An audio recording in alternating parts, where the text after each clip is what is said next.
Olá, meus irmãos, a paz do Senhor. Estamos aqui no Daily Devotions, o devocional diário da AD Gravataí, nossa igreja, nossa família, comentando os textos, da leitura bíblica diária.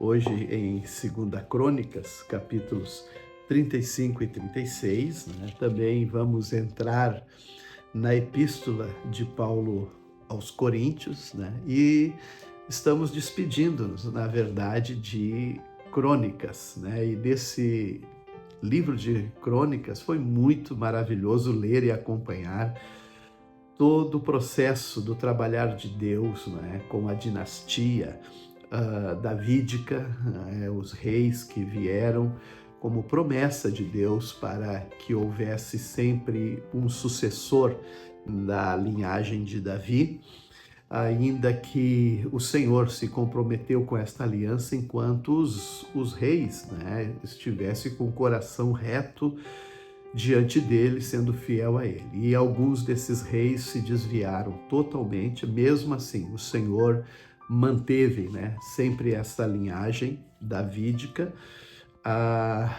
E nós, nesses últimos textos, versículos de 2 Crônicas, nós vamos também ver que o escritor, ele está nos mostrando uma das fases também mais escuras e difíceis da nação de Judá, o Reino do Sul, que também por razões do juízo divino, dos maus feitos, dos reis de Judá que estavam naquela ocasião, e deu motivo para que os reinos inimigos tivessem êxito sobre Judá e assim também levassem eles cativo, destruíssem Jerusalém. Mas nessa leitura nós iniciamos com ainda o rei Josias, que foi um dos reis muito fiel a Deus. Ele restaurou e organizou a celebração da Páscoa, o que há muito não se fazia em Israel, em Jerusalém, o sacrifício do Cordeiro Pascal.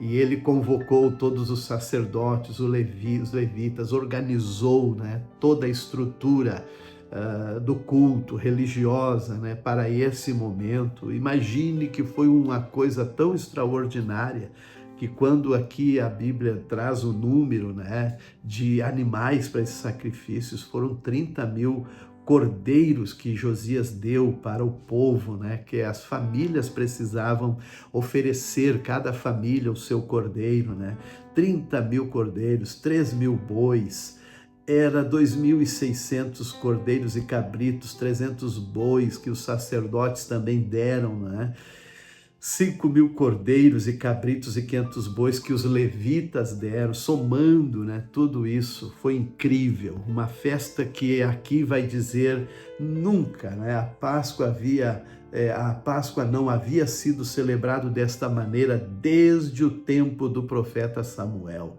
Imagine, nenhum dos reis de Israel havia comemorado a Páscoa como o rei Josias, com todos os sacerdotes e levitas e os habitantes de Jerusalém, o povo todo de Judá e Israel, eles estavam presentes. Que coisa extraordinária, Foi a celebração da lembrança, A Páscoa celebrava a libertação da escravidão, do Egito, aquela geração que estava aprisionada, sufocada, sofrida, e Deus retira eles de lá com os milagres, e as maravilhas operadas no Egito, e todo o caminho que Israel faz até a travessia do Mar Vermelho. E isso aqui, então, foi algo muito marcante, muito especial. Esta época agora em que o rei Josias, também ele vem a morrer, e o povo então declara Jeoacás, um dos filhos de Josias, como o seu sucessor. É neste tempo que aparece em cena o profeta Jeremias, que é o profeta pré-exílico, ou seja, ele profetiza inclusive o exílio da Babilônia, que vai acontecer ainda nesse relato aqui, né?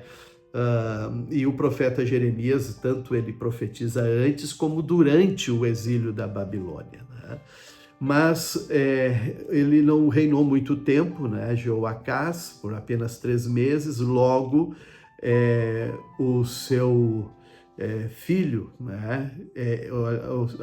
Aliás, o seu irmão, Eliaquim, que era irmão de Jeoacás, ele foi nomeado rei pelo rei do Egito, que havia dominado Israel e a Judá, né? Porque Josias teve esse... vamos dizer, ele não ouviu o rei Neco, que era o rei do Egito, quando ele estava numa missão para pelejar contra outros povos, né? E até o rio Eufrates, mas ele não ouviu e foi fazer frente a uma batalha contra o rei Neco, foi ferido, né? E morreu da ferida que ele sofreu na guerra. E então, por essa razão, então seu filho Joacás veio ao reino, e após, então, quando ele morre, apenas com 3 meses de reinado, o Eliaquim, a quem o rei Neco, né, ele que estabelece, nomeia este Eliaquim, irmão do rei Josias, e coloca, até muda o nome dele para Jeoaquim. E logo em seguida, né, o Jeoaquim, ele reinou por 11 anos ali em Judá, fez o que era mal aos olhos do Senhor, né, e aí veio então agora a Babilônia. Aí entra em cena o rei Nabucodonosor, né, rei da Babilônia, que ataca Jerusalém, destrói o templo, saqueia o templo, leva os bens, né, os utensílios do templo, e leva todas as riquezas para a Babilônia, mata também, né, muitos do povo e leva cativo, então, um percentual do povo para a Babilônia, né? E aí, então,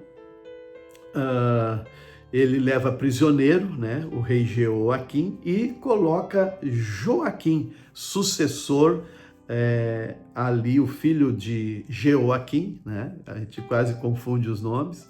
Jeoaquim é prisioneiro na Babilônia e a Babilônia deixa Joaquim, né, que era filho de Jeoaquim, como sucessor. Ele tinha 18 anos, reinou apenas 3 meses, né, ali em Jerusalém, o Joaquim, e assim o rei Nabucodonosor nomeia Zedequias, porque Joaquim se levantou, fez o que era mal aos olhos do Senhor. Agora então Zedequias, que era tio de Joaquim, rei de Judá, ele então foi agora o governo sobre Judá.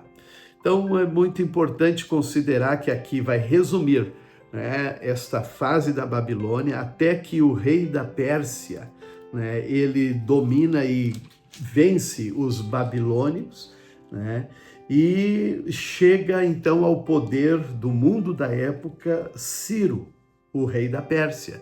E é Ciro quem é movido pelo Senhor para liberar os judeus a retornarem definitivamente para Israel, Jerusalém, reconstruir o templo, reconstruir a cidade. Aí nós vamos entrar agora no livro de Esdras, né? Neemias, logo em seguida, e vai ter essa leitura. Agora vamos entrar nesse novo momento, né? E vamos, claro, depois ler os profetas, né, que estão também atuando no período do exílio. É muito lindo, então, agora esse momento da história de Israel, mas muito também desafiador. Paulo escreve aos Coríntios, na sua primeira carta, né, agora também para levar os irmãos de Corinto a um posicionamento de unidade. Ele ouviu que havia divisões, né? Aquela coisa, as pessoas perderam o objetivo maior, né? Que era o sacrifício, a cruz de Cristo, e começaram a pender, né? Uns de Apolo, outros de Paulo, outros de Pedro, outros de Cristo, e então dividiu a igreja, né, de Corinto nessa questão. de partidarismo, mas esta carta vem então para trazer eles debaixo de um mesmo Senhor, o Senhor Jesus. Provérbios 20, 20 a 21 vai dizer: a herança obtida antes da hora acaba não sendo bênção no final. Mas o Salmo 27 vai dizer assim: a única coisa que peço ao Senhor, o meu maior desejo, é morar na casa do Senhor todos os dias da minha vida. Isso era o sentimento do coração de Davi, pois este é um salmo de Davi. Que Deus abençoe a todos.